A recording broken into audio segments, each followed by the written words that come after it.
E aí, pessoal, tudo bem com vocês? Petrobras anunciou mais um aumento no preço dos combustíveis e a alegação agora é que teve um ataque de drones numa refinaria no Oriente Médio. Now the world don't move to the beat of just one drum.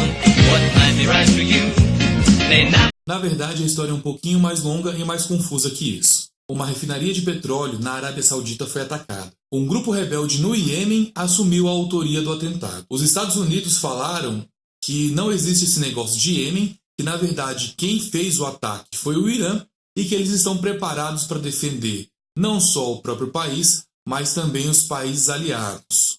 A China e a Rússia, a China de forma mais moderada e a Rússia mais treteira, falaram que se os Estados Unidos resolverem interferir nessa briga, eles vão entrar na briga também. E no meio disso tudo, o Brasil, através da Petrobras, resolveu aumentar o preço dos combustíveis. E aí você me pergunta, o que tem a ver o cu com as calças?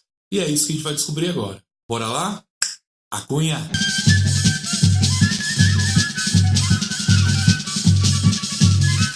Bom, em primeiro lugar, muito obrigado pelo último vídeo sobre o FGTS. Passou de 1000 visualizações, foi bem legal.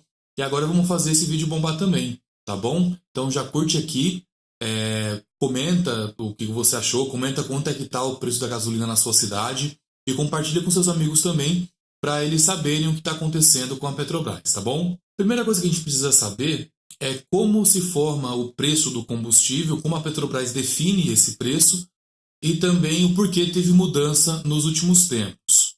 A definição de preço ela é igual a qualquer empresa.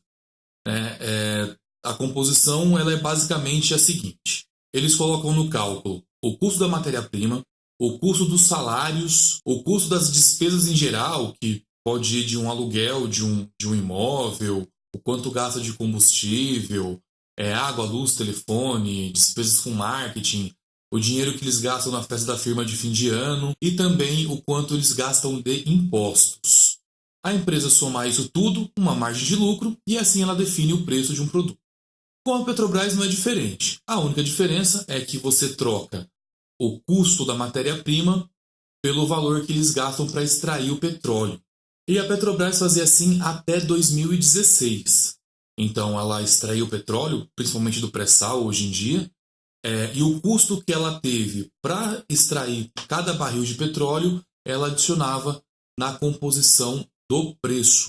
Isso fazia com que o dono da empresa, o dono da Petrobras, que é o governo federal, tivesse um poder maior de decisão sobre o quanto ia custar a gasolina e o diesel quando sai da refinaria. E aí, num cenário em que tem uma pressão da inflação e os preços estão começando a ficar mais altos, o governo poderia, inclusive, diminuir um pouquinho a margem de lucro para segurar o preço dos combustíveis e aí não aumentar a pressão inflacionária.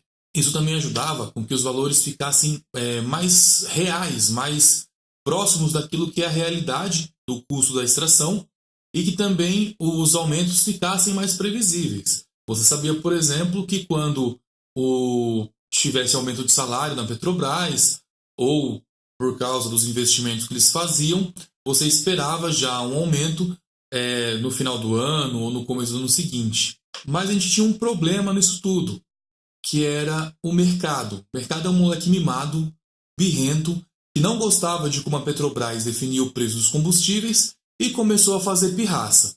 Além de fazer pirraça, ainda chamou para briga o irmão mais velho deles, que é a imprensa brasileira. E a imprensa bateu forte na Petrobras.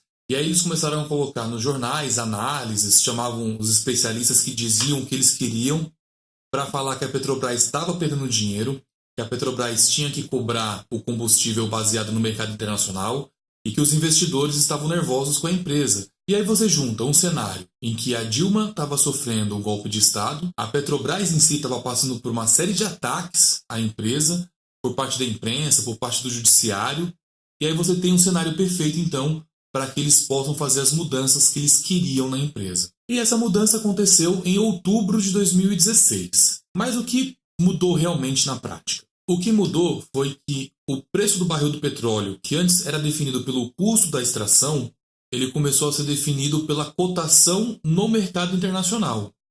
Então não importa se no Brasil custou R$30 para tirar aquele petróleo do fundo do oceano.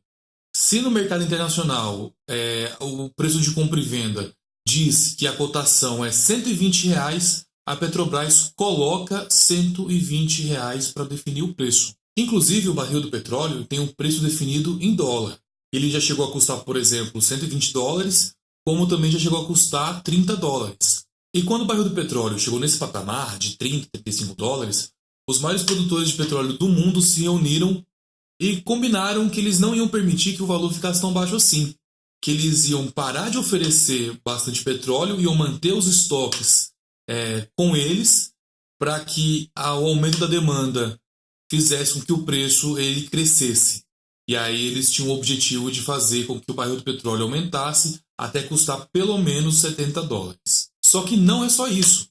Além da cotação do barril do petróleo, que é definida em dólar, a gente tem uma outra situação também, que é a cotação do dólar, que no Brasil, até pouco tempo atrás, custava menos de R$ 3 e hoje quase todo dia passa dos R$ 4.